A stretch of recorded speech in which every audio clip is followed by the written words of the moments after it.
எங்கள் வீட்டு பக்கத்துலேயே பத்ரகாளி அம்மன் கோவில் இருக்குது.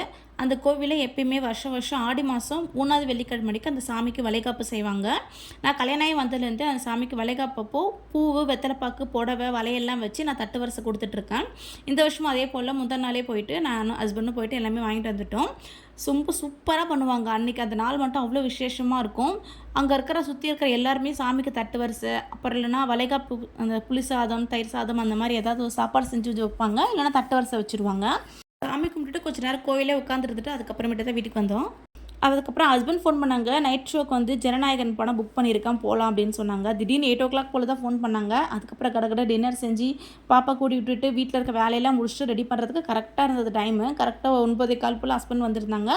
அவங்க வந்து ஃப்ரெஷ் ஆகிட்டு நான் பாப்பாவுக்கு ட்ரெஸ் போட்டுட்டு இருந்தேன். அவ்வளோ கொஞ்சம் நேரம் ரெடி பண்ணிகிட்டு இருந்தாங்க. நான் வீட்டில் வேலையெல்லாம் முடிச்சுட்டு அதுக்கப்புறம் நான் ரெடி ஆகிட்டேன். நம்ம மட்டும் தனியாக போகிறதா இருந்தால் ஒரு மொபைல் எடுத்துகிட்டு போயிடலாம். பாப்பா கூட போகிறது தான் பெரிய வேலையே. ஏன்னா அவளுக்கு தேவையானதெல்லாம் பார்த்து கரெக்டாக எடுத்து வைக்கணும். நைட் டைமில் பெருசாக அவளுக்கு எதுவும் தேவைப்பட போகிறதில்ல. இருந்தாலும் அவளுக்கு தண்ணி பாட்டில், பால் பாட்டில் எடுத்து வச்சுக்கிட்டேன். பால் நைட்டு குடிப்பாள். அதுக்கப்புறம் இருக்கட்டுமேன்னு சொல்லிட்டு கொஞ்சமாக ஸ்நாக்ஸ் எடுத்து வச்சுட்டேன். எங்களுக்கு கொஞ்சம் தண்ணி எடுத்து வச்சுருந்தேன். அதுக்கப்புறமேட்டு அவளுக்கு தலைக்கு போடுற துணி, வண்டியில் போகிறோம் இல்லையா, அதனால் ஜில்கா தடிக்கும்னு சொல்லிட்டு அவளுக்கு தலைக்கு போடுறதுக்கு துணி ஒன்று எடுத்துக்கிட்டேன். ஒரு பையில வந்து 2 டைப்பரு, அதேமாரி ட்ரெஸ்ஸு, ஒரு செட்டு ட்ரெஸ்ஸு அதெல்லாம் வந்து தனியாக எடுத்து வச்சுக்கிட்டேன். கரெக்டாக வீட்டிலேருந்து கிளம்புறதுக்கு எங்கள் வீட்டுக்கு வந்து ஒரு 1/4 மணி நேரத்தில் போயிடலாம். 10:15 படம் சொல்லியிருந்தாங்க. ஒரு 9:45 போல் வீட்டிலேருந்து கிளம்பியிருந்தோம். திடீர்னு பிளான் பண்ணதுனால சடனாக கடகடன்னு கிளம்புற மாதிரி இருந்தது. டிக்கெட் புக் பண்ணிட்டாங்க. அதனால் அங்கே வந்து டிக்கெட் கவுண்டரில் ஃபுல்லாக கூட்டமாக இருந்துச்சு.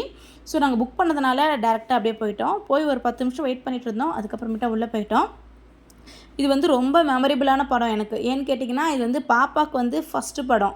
தளபதியோட கடைசி படம், பாப்பாவோடைய ஃபஸ்ட்டு படம். அது அவளுக்கு எப்பயுமே மெமரியாக இருக்கும். ஏன்னா நாங்கள் இப்போ அவளுக்கு 2 வயசு ஆக போகுது. இது வரைக்கும் அவளுக்கு நாங்கள் படத்துக்கு கூட்டிகிட்டு போனதே கிடையாது.